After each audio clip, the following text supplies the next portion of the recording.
தன்னுடைய இயல்பையும் அது கர்வமாகவும் தலைக்கணமாகவும் உயர்ந்து நின்ற இடங்களையும் அது உடைபட்டு கீழே விழுந்த இடங்களையும் வெளிப்படையாக ஒத்துக்கொண்டு அவர் தரும் செய்தி வந்து நம்ம எல்லாத்துக்கும் கண்டிப்பாக தெரிஞ்சுக்க வேண்டிய ஒரு விஷயமா இருக்குது. ஆனால் சுயசரிதையில் வர வேண்டிய முக்கியமான கூறுகள் எல்லாமே இந்த 23 வாழ்வனுபவங்கள்ன்ற தலைப்பில் ஒமர் ஷெரீஃப்னு ஒரு எஜிப்சியன் நடிகரை பேரை வச்சுக்கிட்டு சும்மா காலேஜில் சொல்லிக்கிட்டு தெரிஞ்சிருக்கிறாரு. இவரோட பேர் முகமது குட்டின்றத ஒரு பையன் கண்டுபிடிச்சி சொன்னப்போ கருத்தை, தன்னுடைய நிலையை, தன்னுடைய நிலைப்பாட்டை, தன்னுடைய அரசியலை, தன்னுடைய சித்தாந்தங்களை எல்லாத்தையும் தெளிவாக இந்த புத்தகம் மூலம் கொடுத்துருக்கிறார். தனக்கு நடிகன்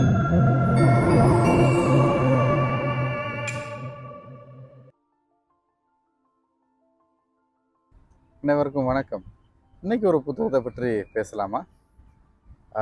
ஒவ்வொரு நாளும் புத்தகங்களை அறிமுகப்படுத்தி புத்தகங்களை பற்றி பேசி இன்று 50வது நாள் ஆகிப்போச்சு. இன்று நான் பேசுவதற்காக தேர்ந்தெடுத்த புத்தகம் வந்து நடிகர் மம்முட்டி எழுதிய 3ஆம் பிறை வாழ்வு அனுபவங்கள், தமிழில் கேவி சைலஜா மொழியாக்கம் செய்தது. மம்முட்டி அப்படிங்கிற ஒரு நடிகரை எனக்கு தெரிஞ்சது தளபதி படம் வந்தப்போ தான். அப்போ தான் மம்முட்டி அப்படின்ற ஒரு நடிகர், மலையாள நடிகர், ரொம்ப கம்பீரமான ஒரு நடிகரை தெரியும். அதன் பிறகு நிறைய படங்களில் மம்முட்டியை பார்த்துருக்கோம். அதுக்கடுத்து ஒரு மலையாள சினிமாவின் அந்த ஊரில் பெரிய சூப்பர் ஸ்டார் மம்முட்டி அப்படின்ற புரிதல் இருந்தது. ஆனால் அந்த மம்முட்டி அப்படின்ற நடிகன் பின்னால் இருக்கிற மம்முட்டி என்ற மனிதன் பற்றிய நம்ம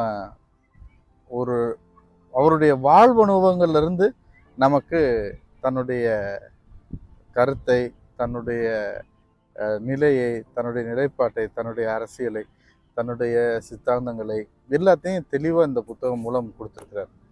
தனக்கு நடிகன் என்ற கர்வம், பெரிய இடத்து பையன் அப்படின்ற கர்வம், இதெல்லாம் இருந்ததும் அது உடைந்ததும், அந்த கர்வம் உடைபட்ட நேரம் கிடைத்தவர்கள், அப்புறம்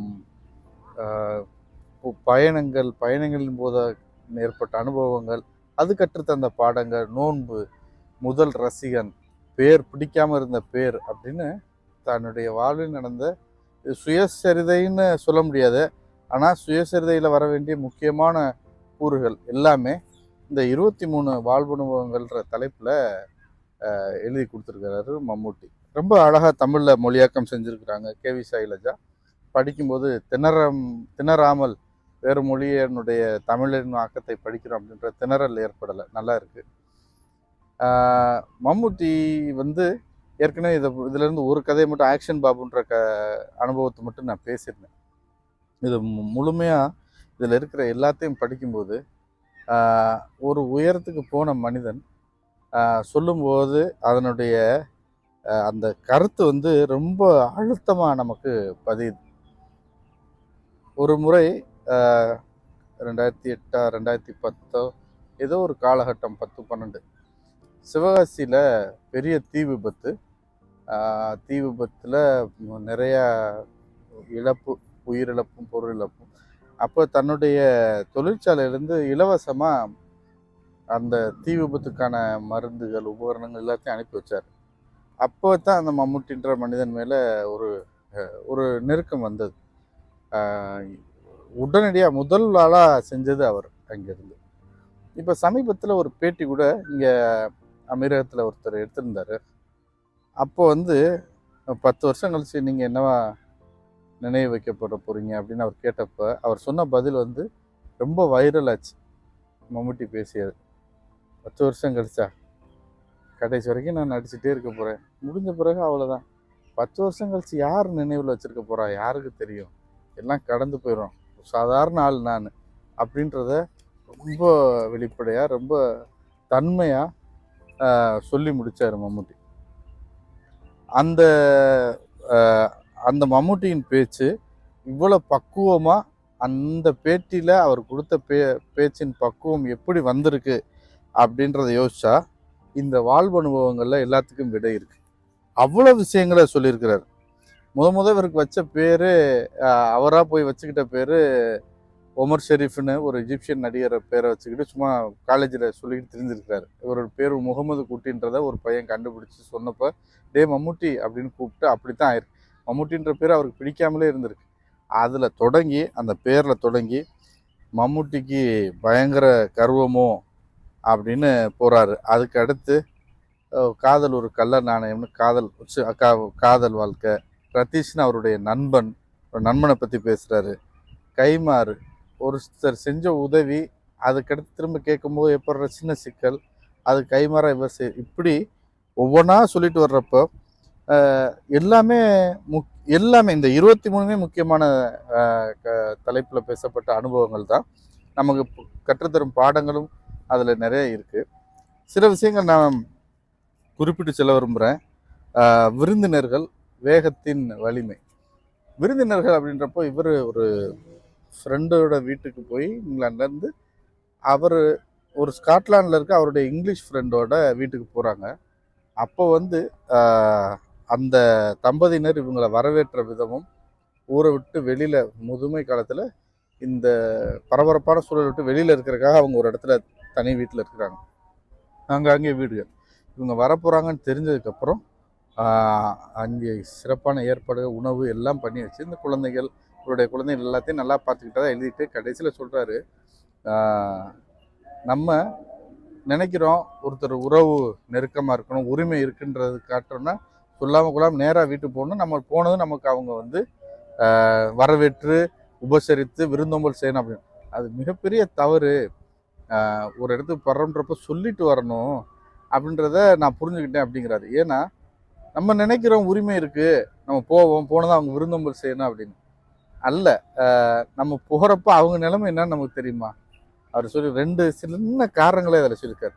ஒருவேளை அவங்க அப்போ தான் ஏதோ பயணம் கிளம்ப வேண்டியதாக இருந்திருக்கலாம். திடுதுப்புன்னு நீங்கள் போய் நின்னதுனால அவங்களுடைய எல்லா ஒட்டுமொத்த எத்தனை நாளில் திட்டமிட்ட அந்த பயணம் அவங்க போக முடியாமல் உங்களை விருந்தோம்பல் செஞ்சிட்ருக்கலாம். அல்லது அன்னைக்கு அவங்களுக்கு முடியாமல் இருக்கும், இன்னைக்கு வெறும் தயிர் சாதம் ஊறுகாய் சாப்பிட்டுட்டு படுப்போம்னு நினச்சிருக்கலாம். நீங்கள் வந்துட்டீங்கன்றக்காண்டி அவங்க தடபுடல எல்லாம் செய்ய வேண்டிய அந்த கஷ்டம் இருக்கும். ஏண்டா வந்தாங்க, எப்படா கிளம்புவாங்கன்னு நினைக்க வைக்காமல் இருக்கிறதா விருந்தினர்களுக்குள்ள மரியாதை. அப்போ தான் விருந்தோம்பல் சிறப்பாக இருக்குன்னு அந்த கட்டுரையில் சொல்லி முடித்தார்.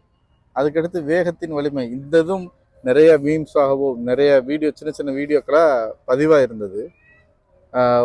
மம்முட்டிக்கு தானே கார் ஓட்டுறது ரொம்ப பிடிக்குமா, எவ்வளோ தூரம்னாலும் அவரே கார் ஓட்டுவார். இப்படி தான் ஒரு நாள் அவங்க ஊரில் வேகமாக கார் ஓட்டி வீட்டுக்கு போயிட்டுருக்கிறப்ப ஒரு பெரியவர் வழியை மறைச்சிருக்கார். மறிச்சதும் இவருக்கு நிறுத்திட்டு கோபம், யாராமே நடு ரோட்டில் காரை மறிக்கிறது. அப்போ சொல்கிறார், இந்த என் பேத்திக்கு பிரசவ வழி, ஆஸ்பத்திரியில் சேர்க்கணும். உடனே டக்குன்னு காரில் ஏற்றிட்டு, அவருக்கு இவரை மம்முட்டின்னே தெரியலை, பக்கத்தில் இருக்க அந்த ஹாஸ்பிட்டலுக்கு கொண்டு போய் நிறுத்தினதும் எமர்ஜென்சின்றப்போ எமர்ஜென்சி இடத்துல நிறுத்தவும் வேகமாக அவங்க ஸ்ட்ரெச்சர்லாம் வச்சு எடுத்துகிட்டு போயிருக்கிறாங்க. அவங்க வந்தவங்களும் இவர் காருக்குள்ளே உட்காந்துறதுனால இவர் யாருன்னு தெரியலை. பொதுவாகவே டிரைவரை யார் பார்க்க போகிறா? ஒரு மருத்துவமனைக்கு போனப்போ டக்குன்னு ஏற்றத்தானே பார்ப்பாங்க. போன அந்த பெரியவர் வேகமாக எதுவும் நினச்சிக்கிறாம இந்த 2 ரூபாய் வச்சுக்க அப்படின்னு கையில் ஒரு 2 ரூபா தாளை கொடுத்துட்டு போயிட்டார். அப்போ தான் நான் புரிஞ்சுக்கிட்டேன் அந்த பணத்தோட மதிப்பு இல்லை. நம்ம யாருன்னே தெரியலை அப்படின்னா அந்த மனுஷன் என்ன நினச்சி கொடுத்தாரு, அதனுடைய அந்த அந்த தூய்மையான அந்த அன்பையும் அந்த பணத்திற்கான மதிப்பும் எனக்கு அப்போ தான் தெரிஞ்சிச்சு. அதை எப்பயுமே அந்த 2 ரூபாயை மறக்க மாட்டேன் அப்படின்னு சொல்லியிருக்கிறார். இப்படியாக நிறைய தன்னுடைய வாழ்பனுவங்களை சொன்ன மம்முட்டி இந்த 23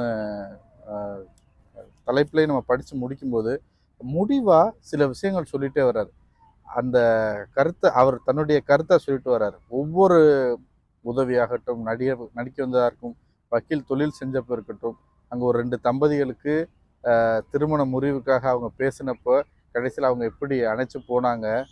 அந்த பெரியவர் நான் கல்யாணம் நடக்கிறதுக்கு முன்னாடி வக்கீலாக இருக்கப்போ நடந்த சம்பவம். ஆனால் அவர் நினச்சிக்கிட்டாராம், கல்யாணம் ஆன பிறகு இந்த பெரியவர் போல தான் நான் என் மனைவியை நேசிக்கணும் அப்படின்னு நினச்சிக்கிட்டாராம்.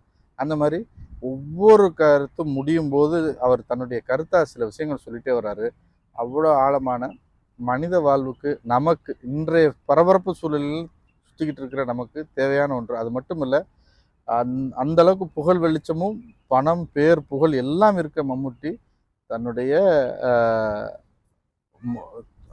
வெளிப்படையாக தன்னுடைய இயல்பையும் அது கர்வமாகவும் தலைக்கணமாகவும் உயர்ந்து நின்ற இடங்களையும் அது உடைபட்டு கீழே விழுந்த இடங்களையும் வெளிப்படையாக ஒத்துக்கொண்டு அவர் தரும் செய்தி வந்து நம்ம எல்லாத்துக்கும் கண்டிப்பாக தெரிஞ்சுக்க வேண்டிய ஒரு விஷயமா இருக்குது அப்படின்னு நான் சொல்லுவேன்.